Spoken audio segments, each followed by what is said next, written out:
Boys and girls, this is Mrs. Haas. Today we're going to read The Bad Easter Bunny. This story is written by Isabel Atherton, illustrated by Stephanie Rohr. The main character in the story is the Easter Bunny, and throughout the story he changes color depending on the mood that he's feeling. And there's a point in the story where he gets really, really upset with the kids because they are not being very nice to him. They're not saying thank you. They knock him over and don't help him up. So what you're going to realize is throughout the story, he decides to turn bad, but in the end, he realizes being bad, it doesn't really help him solve his problem. So we're going to start The Bad Easter Bunny. The Easter Bunny was feeling sad, and this had turned his bright pink fur blue.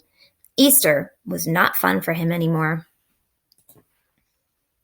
Each year, his job was to carry and hand out presents to all the children.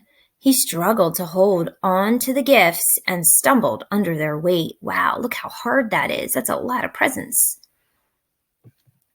The children would crowd around and greedily grab the toys, sweets, brightly colored chocolate eggs, and delicious candy. And they never said thank you. One little boy snatched a shiny gold chocolate egg so fast that he knocked the Easter Bunny to the ground. Oh, look how sad his jelly beans are flying all over. Wobbling, the Easter Bunny stood and saw all the colors of the rainbow before settling on red. He felt very, very mad, and his fur now glowed a bright, angry red. The Easter Bunny had snapped, and he no longer wanted to be the nice, present-giving Easter Bunny. He would now be the Bad Easter Bunny, B-E-B for short, and only do bad things. B.E.B. hopped up and down on the remaining toys until they were broken into tiny pieces. He ate the chocolate eggs, scattering the empty wrappers with wicked glee. The street was a mess, and the children ran home. He hopped throughout the neighborhood doing very, very bad things. Oh, look at him here. He's sticking his tongue out at the family. He's yelling at birds. He's splashing mud.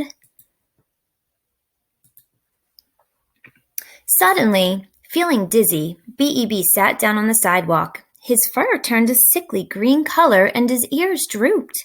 He looked at the trashed neighborhood with the broken toys and empty candy wrappers and no longer felt red with anger. I bet he was feeling pretty sad now. A little girl on a scooter saw the mess and the sick Easter Bunny. "Why are there broken toys and candy wrappers everywhere?" she asked. B.E.B. replied, "I was mad that no one appreciates me, so I decided to be the Bad Easter Bunny." "I appreciate you," said the little girl, throwing her arms around him. They gave each other a huge hug. Just because someone doesn't always say they are grateful doesn't mean they are not. Tears fell from B.E.B.'s eyes, and his fur began to turn blue again. He realized he'd been foolish and silly, ruining all the presents and the holiday. B.E.B. wanted to give the little girl a present, but there didn't seem to be anything left. He crawled into the giant sack, looking to see if there might be something that wasn't broken or eaten.